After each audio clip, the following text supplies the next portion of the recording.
Hello everybody, and today we're going to be playing some Minecraft while reading some Reddit stories. And in this video, I'm going to be making an enchanting room, which I shall show you where it's gonna be now while I start my first one. Now, our first horror story comes from a subreddit called D&D Horror Stories, and D&D stands for Dungeons & Dragons for those of you who don't use nerd dice. This story happened a couple of years ago. Basically, it was me and I think 3 or 4 other friends. Typically, I would DM, and after my campaign fizzled out, or whatever reason one of us players might want to try DMing, I helped him set up a campaign. The time comes for him to start DMing the campaign I helped him build. I think we started at level 1 or 2. I was playing a tiefling bard, and the other players were, I think, a druid, a barbarian, and an artificer. After a couple of sessions, it was going pretty smoothly, and we were having a pretty good time. At one point, I had to miss a session, but I was cool with them having to continue without me. The next session I was there, and I joined back with the party before we went into a dungeon. We went into the dungeon and we were going through it like normal. Just some puzzles. But before our first combat, the DM decided to tell me that since I was rusty after missing a session, I had disadvantage on every roll in combat. That annoyed me, but I just went with it. I had taken some damage, but figured I'd be fine because I usually played backline support. Eventually, we approached Big Door, and I decided to enter the room, and suddenly get attacked by a big bird. And it takes me down to 1 hit point. The rest of the party makes their way to try to help me, but the DM decides, despite my teammates wanting to protect me, the attacking bird, the DM decides that the bird continues to attack me, obviously downing me.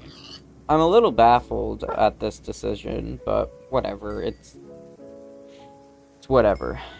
So I start rolling saving throws on my turn, and the DM says, the bird continues to attack me because it hates you, he says. Which is the dumbest reason I've ever heard, but anyway, it hits me again.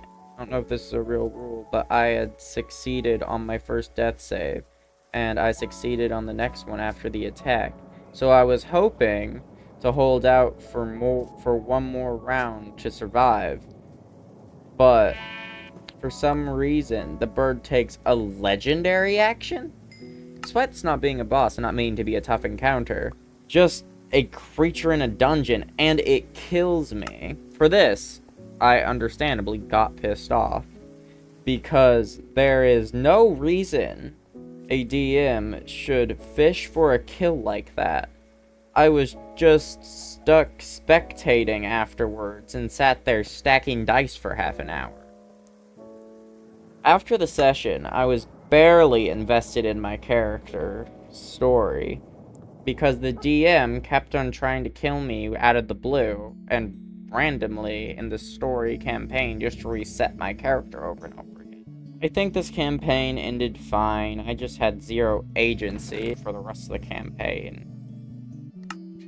Yeah, that's rough, dude. I just leave the party. There's always more people out there. Weirdly enough, a lot of D&D campaigns happen at libraries, I've found. So there might be a good one there. I know that's where I found one. Anyways, I hope you have a good day if you decide to watch this. And on to the next one. Now, the second person is asking, do you roll for roleplay? Which is like rolling dice, if you're curious. And it says, I, as a GM, which is Game Master, think it is important to have characters do things that the players cannot. This is a given, and it is done all the time. I get the feeling that some games do not have that, and some tables do not extend this dice rolling to roleplay. For example, I watched a table where they had elaborate discussions then the GM calls for an ability check. This is up to the GM, but I have players make a character to use and action to do basic abilities. You know, stuff like, are you going to lie? Well then, roll deception, etc, etc. Then let them roll, and the roll will decide the outcome. I feel this helps players that do not argue or lie well have characters that can. I am writing this to hear what you think, so I am looking for a debate and welcome good faith comments.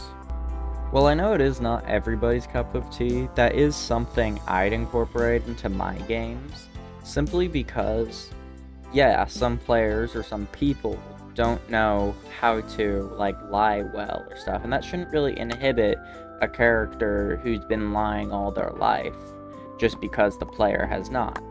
Anyways, that's how I look at it. But some people in the comments were saying, as long as there's a reason to roll, it's a good idea, which I agree with. Well, if you guys liked this type of video, make sure to let me know, because I enjoyed making it. This is my first one of these types of videos, so it's important to let me know so that I know this is something that I should continue doing. It did take a little longer than I thought it would, with me messing up on saying something, or there being a typo, which made my brain confused. Also, if you're wondering, I tried to make Minecraft look as old school as possible, as I felt it fit with the low, like, laid back form of the video. Anyways, I hope you guys have a good day, and I'll see you guys next time. Goodbye!